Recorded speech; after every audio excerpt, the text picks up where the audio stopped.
Every entrepreneur has a dark side. Entrepreneurship offers so many amazing upsides: time, location, and even hopefully financial freedom. However, like everything in the universe, where there is light, darkness must also exist. As founders of our business, we are the heart and soul of the operation, and it's almost like there's a spiritual link between us and the business. Therefore, each win or failure in the business can somehow be traced back to a personal decision we've made at some point in our personal lives. Whether or not we like to admit it, our business will always be a reflection of ourselves, and our business results are a reflection of the personal choices that we have made, both good and bad. This is why we must acknowledge our dark side, and I call this the entrepreneur's shadow. It's a part of you, and it's not going anywhere. You cannot completely avoid the subconscious behavioral patterns of the shadow, but you can learn to know them, love them, and get them out of the way so they're no longer holding you back. In this video, we're going to go deep, and we may even uncover some of your shadows. Now, it's totally okay if you want to pause the video, do a bit of a journal, and then come back and complete it. But make sure you do come back because you want to make sure you make it to the end of the video. There's a message there that you don't want to miss. Okay, let's talk shadows. Our first shadow is an entrepreneur's reluctance to seek help from others. At times along our journey, sometimes we resist seeking feedback or advice from mentors, advisors, or others in our life who could otherwise help us. And this leads to missed opportunities or potentially missed advancement in our entrepreneurial journey. So if this is embedded in our subconscious, where might this have come from? Perhaps at some point in your life, you were left to fend for yourself and you needed to look after your own needs rather than relying on others because others in your life could not be relied on. I know from my own journey, when my parents divorced, I was left with the feeling that I needed to look after myself because, they were busy working through their own personal lives and had a little bit less time to manage the parenting of me. Now, one of the advantages of that for me was I learned the gift of resourcefulness, but it also created that shadow for me at the same time. And the shadow was that sometimes I would do things myself instead of looking to others for help. So if you notice yourself experiencing this shadow, ask yourself, what might be driving that and where may have that imprinted in your life? As they say, once we shine a light on the shadow, it's no longer a shadow. And knowing the shadows, loving the shadows allows us to open them up to more opportunity for us. So with that subconscious block out of the way, how are some ways that we can seek help in really positive ways that are on the light side of this part of us? The 5 people that you surround yourself with the most, well, if you take up all of their net worths, you're probably going to be the average somewhere in those 5 people. Now, this principle doesn't necessarily mean that you bin every single person in your life and only hang out with people who've got lots of money. The idea of this is that you want to take in the right influence from the people around you.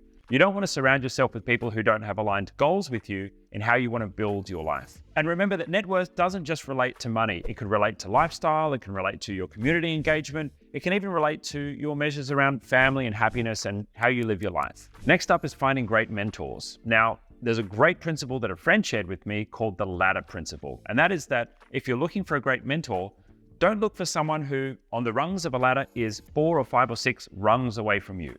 If someone is earning billions and billions of dollars a year and you have a small business that you've just started, well, they're probably not going to be the most appropriate mentor for you because they may be a little out of touch with the challenges of a startup business. Try and find someone who is 1 or 2 rungs on the ladder above you, just a little bit further down the road, if you want someone to give you practical advice on what your business needs next. Now, it's still a great idea to have mentors and connections and people in your network or net worth who are far ahead of you on the business journey because they're going to provide inspiration from you. But don't be surprised if their business advice isn't exactly what you need right now. Shadow number 2 is the preoccupation with external status and image. There's an unfortunate trap with the current fetishization of entrepreneurship. It means that entrepreneurship has become a glamorous image. People showing off on Instagram with fancy watches and Lambos mean that the idea of what an entrepreneur actually is currently being skewed in our culture. And not only can this be anxiety inducing for you to actually project one image externally while different things are happening internally, but it doesn't actually help you grow. In my experience, having my focus on what others thought of me in my business rather than building the core foundation of my business ended me up in a lot of trouble. By 24 years old, I had spent too much money in my business and I ended up in $350,000 of debt. And my business was nearly bankrupt. I remember vividly being on the phone to my accountant on a Friday afternoon who said, "Peter, you have to shut this business down." And it was only by some miracle in the next week that we were able to collect enough cash to make some small payments towards our debts, keep the business going, and avoiding it being shut down. In my experience, I've found an important guiding principle is that boring makes bank. And what I mean by that is, it's actually the boring parts of business which are the most important to make your business successful. Things like team meetings, building systems, making sure that your team are well looked after and you have the right staff on board. They don't seem exciting. They're not a six-figure Facebook ads launch. They're not a brand new funnel or a globally recognized media publication putting your face on the front cover. But they do make bank. And so my focus tends to be helping business owners make sure they focus on the simple principles of business. Building systems, bringing in the right people, and then making sure that your execution is on point. There's been plenty of studies done that there is an eventual diminishing return on happiness as you add more money and more income to your life. And I personally found that once I was earning more than $100,000 a year net from my business, my happiness didn't increase that much as I grew my income and grew my business more. I had to really shift things. And after I ticked all of the boxes and met all of my financial goals before I turned 30, my goal's always been to be financially free before I'm 30. I spent a number of years in a state of being without any purpose because I had lost the drive to grow my business more because earning more money was no longer rewarding to me. Now, don't fall into the trap of more and more. I need more Lamborghinis and I need more private jets and I need more yachts, because while those toys are fun and they're great if you have the capital to spend on them, they're not actually going to impact your emotional state, and they're definitely not going to fill the void of someone who felt like they didn't have enough and are trying to have enough now. Let's talk about our next shadow. It's the shadow of micromanagement. Have you ever thought to yourself, I wish I had a clone of me? I'm sure every single business owner has said that to themselves at least once. And unfortunately, well, this is coming from your ego. If we are in a place where we think that we're the only person who can do something right, or we have the best solution, or that we're the smartest person in the room, well, it's probably not true most of the time. But let's look a bit deeper and work out where this is coming from and where this might trip you up. Now, where might this shadow come from? If we look at our imprint of our younger self, well, someone who thinks they're the only person who can do something probably has trust issues. If at some point in your life you were let down, or there was a significant person in your life that broke your trust, that means that you may have embedded a subconscious story in your mind now that you are the only person who can do things right. And we need to have a look at that shadow, because that's going to hold you back. If you're unable to build teams and you're unable to have the right people around you helping you to do work, you will never be successful in business. Because fundamentally, an entrepreneur needs to manage resources, and one of those resources is people. Our job is literally to take resources, build value, and then commercialize that value. And if we're unable to manage teams and people and create more value, well, entrepreneurship is never going to work for us. Now, you might want to hear this, but my first piece of advice is to be a little less chaotic. Many entrepreneurs are bursting with creativity and they can't really keep the execution up with their rate of new ideas. And I understand this deeply because this is me too. The challenge with entrepreneurship is typically we are the go-getters, we're the rule breakers, and we're the ones who want to shift the universe to be different. But it's challenging to bring other people along for the ride if we're chaotic in our implementation of that ambition. When I was early in my business, I found that I had so many ideas, my team would just fail at implementing them because I was never briefing my team properly on how those ideas should be executed.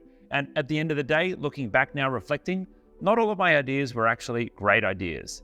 A skill that I had to learn as an entrepreneur was to evaluate which strategies I should chase, because I will never ever get to completing or implementing every single one of my ideas. So the first thing to learn is to triage. What things can actually be achieved with the resources that you and your team have right now, and which ideas need to sit on the shelf for another day.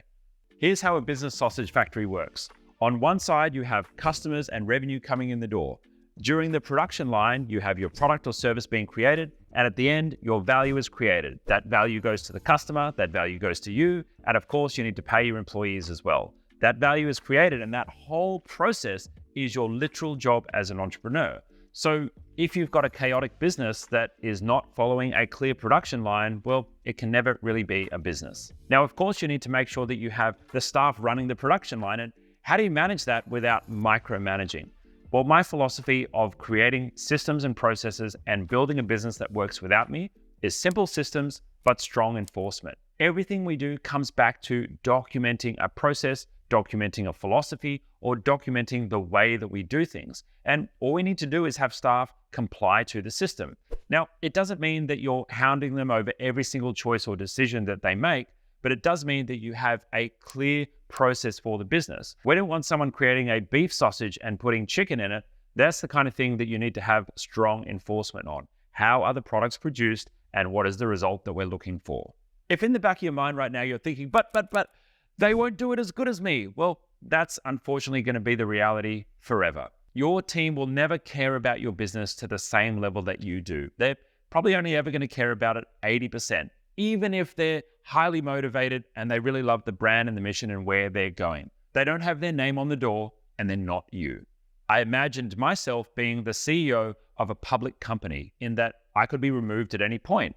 And if there was another CEO who needed to come in and run the company, would they be able to with the business that I had built?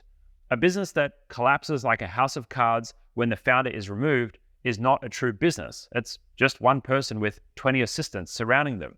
You should be creating a business that can work without you, and for that, you need to create a system for success. I hope you've enjoyed this video, and I encourage you to share this with someone in your friend circle. Maybe you can use this content to do some shadow work either individually or keep each other accountable and do it together. This kind of work is absolutely potent for entrepreneurs, and I wish you the best on your journey of success.